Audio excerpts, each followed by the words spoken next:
Good evening, my name is Garrett, and welcome to The Last Call. Tonight's final drink is from Oregon Spirit Distillers.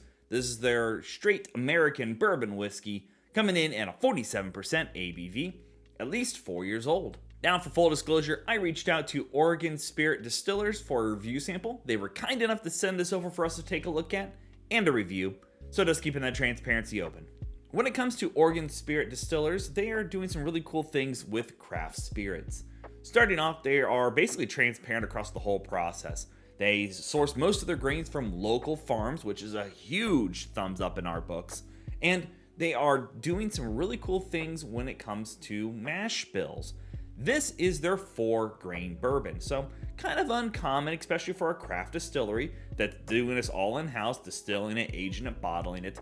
And they tell us the mash bill they're doing on this one, which is 66% corn, 18% rye, 8% wheat, and 8% barley, which is kind of cool. Now, a lot of times you can actually find Oregon Spirit Distillers throughout Total Wine on their Spirit Direct section, which is one big reason I was really curious about them, because these are pretty accessible, being that if you have a Total Wine in your state, there's a pretty good chance you're going to have this on the shelf. So, let's just jump into the bottle itself and see how it goes.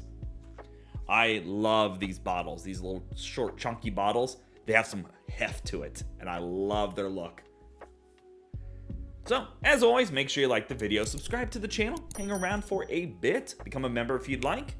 If you're interested in some other reviews over Oregon Spirit Distillers, those links will be up above and down below, along with a link to their website, so you go check them out for yourself, learn a little bit about their process, and see everything they're doing. And again, I love the transparency on the mash bill, doing everything in-house. I'm a big advocate for craft spirits in general, so I always give that a big plus. Good pour here. And being that they're keeping with an age statement on these too is a big plus. Beautiful dark amber color. Look at that. And technically on the website, it says this is typically between 4 and 5 years old, but the bottle says 4, so that's what we're going with. Let's go for notes.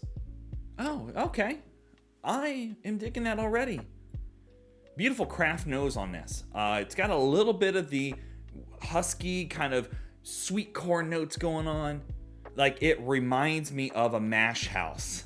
Like, if you've ever been on a distillery tour and you've gone into the fermentation tank areas. So you're getting this kind of cornmeal and kind of the fermentation going on with that.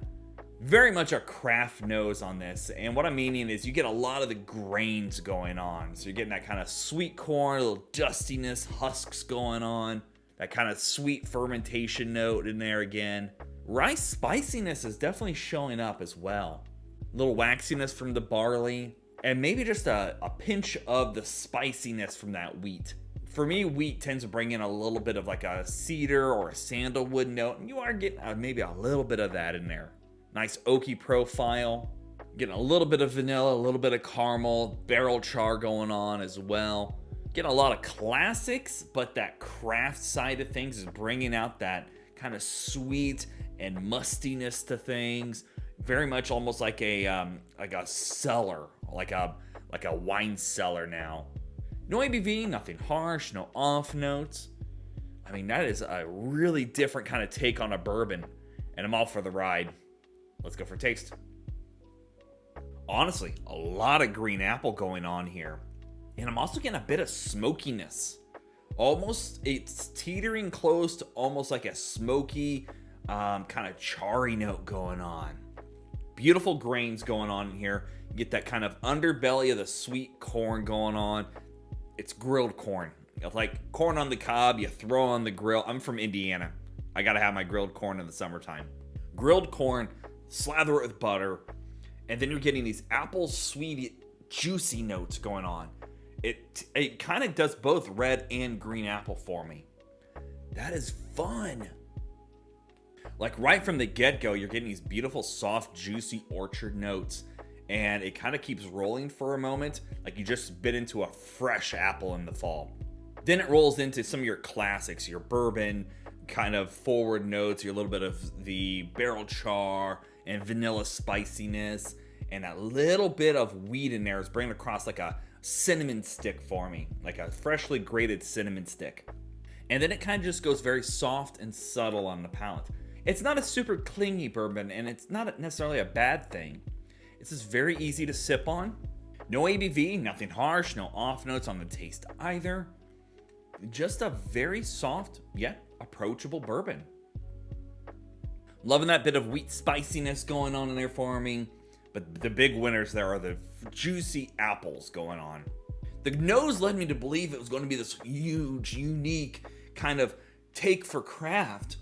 But the palate is super good and approachable. Like the nose made me go, this may not be for everybody kind of nose, but the taste, like that is dialed in to be a really solid sip. You could easily use this in an old fashioned if you want to do a cocktail side of things, but I think the palate on it really does well for a neat pour. Good proof point on things, coats just enough, but not enough to hang around for too long. I mean, I'll be honest, the nose led me to believe one way and the taste is a completely different one, and that's not a bad thing. Like, the nose was giving me these kind of craft vibes and taking a unique kind of twist and turn. And then you got to the palate and it's soft and sweet and a little spicy. The rye grains in there teeters close to like rye bread, but not quite there. If that rye build got bumped up a bit, I bet we'd find a little bit more rye spiciness in there. The sweet apples, the buttered grilled corn, the cinnamon stick that's been grated, like everything's adding up to be almost like a summer. Like you have your corn on the cob being grilled, you have a baked apple pie, and you're just kind of sitting out by the grill itself drinking a bourbon. Like that's what I'm thinking of when I'm having this. In my opinion, I feel like this is a bourbon you could easily have as a cocktail mixer or just sip on it neat by the grill and just have a good time with it. I'm really enjoying this one. Yeah, and as I keep going back to it, it's a really solid pour. I'm digging that a lot. All right, let's talk about grading something like this.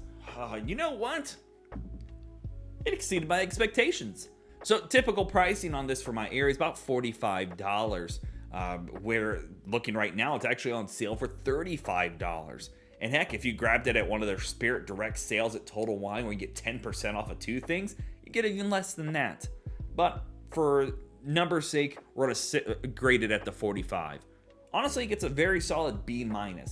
I love the profile. You have a craft distillery being transparent about grains, mash bills, age statements, good solid proof point here, and overall, I can't disagree with what they're bringing to the table. Nonetheless, I'd recommend grabbing it at the right price if you're interested in something unique like this. I like it a lot. And again, if you're interested in learning more about Oregon Spirit Distillers, a link to their website will be down in the description area below. Go show them some love.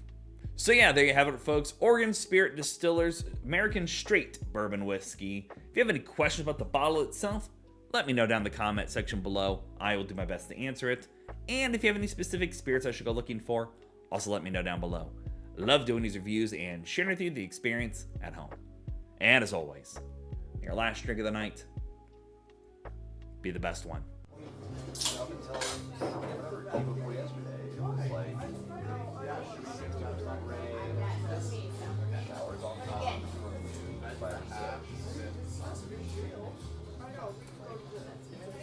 You know, and I even like it might